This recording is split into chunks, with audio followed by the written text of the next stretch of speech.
so much for joining us for Sunshine in the Spectrum. Right now, we are doing our Autism and Corona series, and we have some exciting information for you today. I'm Julie Hornok with United in Autism.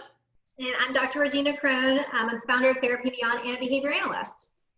So today, we are going to talk about schedules. I know everyone's schedules have been thrown up in the air, and we're all trying to figure it out. And Regina has come up with a flexible schedule. So I'm so excited that we can talk about that today. Yeah, let's dive into it. So don't think about having to get some fancy system or that you have to go to a teacher's store to do this. And also don't get stuck on too many details. We can make this in a very simple way. And so what we've done is you can go click on our website and actually download all of these items that you can print and literally cut. So just a little bit of cutting. It's easy. It doesn't have to be laminated or anything, but voila, now you have your flexible schedule. And so the idea with this flexible schedule is it doesn't have to be time-based. It doesn't have to be a duration for each item. It's really to help with what's happening right now with people being cooped up in their homes is what are we doing next? What is the general plan? How do we keep it flexible? Because things are happening throughout the day. If you're juggling work and other kids' schoolwork, plus your spouse working from home, plus your own child, you know, all these things are happening at the same time. And so coming up with a general schedule can be great for our kids to see that visual representation on what's happening next. I think it just eases their anxiety to know what's coming next. And even if we don't have times or anything specific in the same every day, just showing them with a picture and with words, it really helps them be able to prepare their minds for the next thing. So I love this.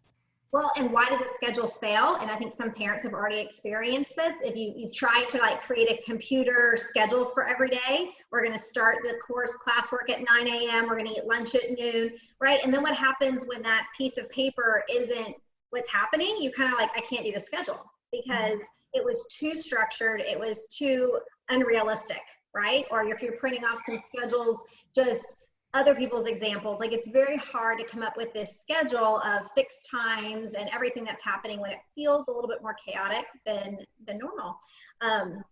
Especially when we don't have those natural transitions every day, like going to school, picking up from school, or going to an after school activity or different therapies, right? There's like not these transitions that usually you would eat dinner before you go do this, right? And get in the car and transition somewhere, or wake up in the morning and brush your teeth and then get dressed, eat breakfast, and then get in the car to go to school. And so because we don't have these like natural life transitions, it's kind of, we want to keep what's our new flow through the day. And so here's a flexible schedule you can do. And so each of these that you'll see kind of are represented by a color, a symbol, and the word. And this one says mealtime. So that's one. Here's one that says schoolwork, because everybody is doing schoolwork at home now, right? Some kind of work to be done.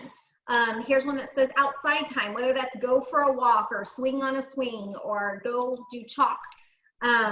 Here's free time. We kind of like have labeled that free time more of like that technology and stuff that you can add or incorporate into that. You also have one that's called calm time. And I love this one because calm time means that we're going to do things, not like free time where you can kind of pick whatever you want to do, but calm time is when we need to do something to be calm, whether that's reading, doing something that's minimal noise. And so we're kind of differentiating free time and calm time. And then here's another one. This is gray and it says clean time. So in every part of the day, everybody should be contributing in some way, whether that's like pick up your socks off the floor or whatever that might be, or maybe you just did your schoolwork. How do we put the pencil back where it goes, right? So anything that kind of allows someone to contribute to their day-to-day schedule. Okay, so when you're using these, you get magnets. I have these clips, which are great for this point, so I don't have to like juggle all this, but we're going to just put out in the order what things are gonna happen. So in the morning, the first thing we're gonna do is schoolwork, and then we're gonna have outside time, and then let's say we're gonna do meal time, then we're gonna have some free time, and then look, you don't even have to have fancy clips, so you can use any kind of magnets.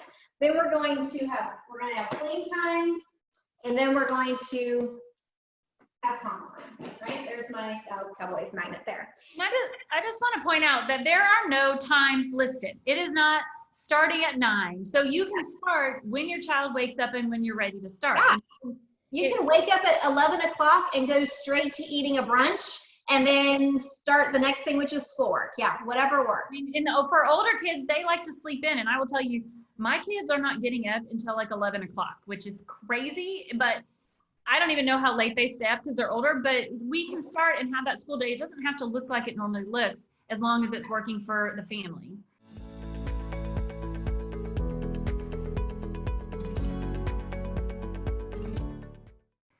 And I think one of the other challenges with this, like, so again, this is another reason why schedules are abandoned right now, is because you put this up there and then something changes. The kids wake up later than expected, or the food that you ordered isn't coming for another 45 minutes, whatever that looks like. Then we have that change component. And that's when we oftentimes can start to see frustration with our kids, right? Change isn't always the easiest thing to endure. So we have this nice little handy dandy guy here, and this says flexible, go with the flow. And so this is a great way that when you're going to make a change to the order of things, go over here, put it after outside time. Okay, we're not gonna have mealtime right now. We're gonna be flexible and go with the flow, and we're going to make a change. We're gonna say mealtime, we're gonna do clean time. Next, instead, mealtime and then free time, right? So now there's been a change to this board. Now, a really important part, the reason why this is going to become a signal of being valuable and not heartbreaking, not turning into something that is too stressful, is we are always going to, when that happens, reinforce. We talked about this before in another video, right? That motivational component. So if I have a token system like this clip system here, then when I put this up here and we tolerate the change, and I can say, hey, you know what? I'm so glad that you're being flexible and going with the flow. You get another token. And that token is going towards a, hold on, hobby box, right? We talked about this in another video too, and how to make this. So this hobby box is driven by this token system. And so this is really valuable to get one more of these, because when I get a certain number and they're all gone, right? I'm going to have access to this. So that token works in a way of pairing it with this flexible, go with the flow symbol. And I think depending on where your kid's at, if you aren't doing the token system yet, you know that that flexible sheet needs to come with some kind of reward, whatever it is. And for some kids, it's going to need to be bigger. I will tell you, when my daughter was young, being flexible was the hardest thing for her. And we had a whole just comedic routine that we did when we had to be flexible. And we even changed flexible and made it this whole sing-songy thing where we're like, we have to be flexible. And we'd always say it like that. And then every second I would say it, I would pair it with something happy, like a cookie or her favorite toy or whatever. So just remembering that if you have a kid where it's really, really hard for them to be flexible, and that's the big problem in the day, and you want to avoid that meltdown, go ahead and pair it with something wonderful to the point where they look forward to seeing that little thing come out. And if you're, so another important thing to add too, like, so if your child is not on a token system, like this is not something that's going to be effective for them, then don't even think about that. Think about your hobby box, okay? And you can pick items in here that, hey, if you tolerate the flexible change, then you get access to this item, right? Or you can have 3 jelly beans for tolerating that change. So whatever is something that is valuable to them, that kind of takes this scenario to an oh bummer. You know, we're using that a lot, like when we're talking about behaviors. We want, like, I'm disappointed, or I don't like it, it's uncomfortable for me, but I'm able to make that transition because it's worth it to me to control my behavior versus having more extreme behavior over the disappointment of something changing. And the disappointment might just be the change itself. It might not even be that something they like change. So just keeping that in mind too, the transition itself could be difficult.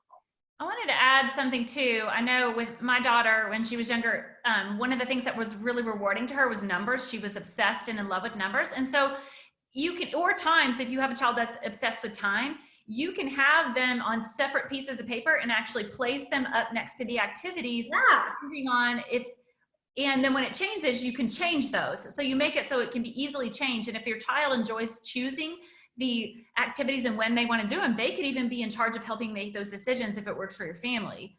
Yeah. So I think that's a neat option to kind of throw out there, especially if they're into times or numbers, like I know my daughter was.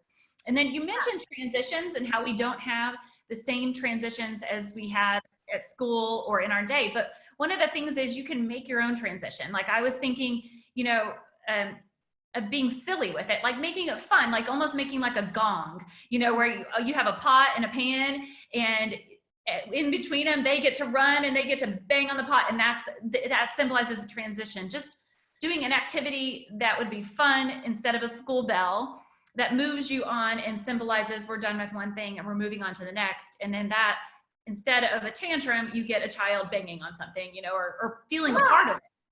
This is all about setting things up to be successful and as least stressful as possible, right? And so we're hoping that this becomes just an easy way to do a schedule without it having to be so complex. But like you said, I think adding in, like, if you want to add in times next to it, if you want to add in numbers, like anything to make it extra fun and specifically individualized for your kid is great. Adding the dong thing, or, you know, like anything that kind of just wraps around this can be something that is fun versus stressful is the goal.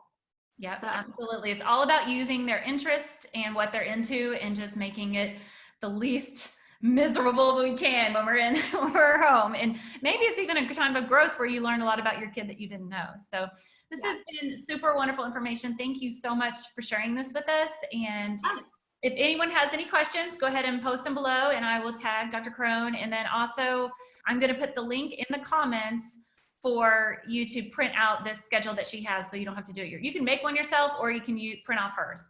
So, all right, we'll see you guys next time. Thank you. Thanks, bye.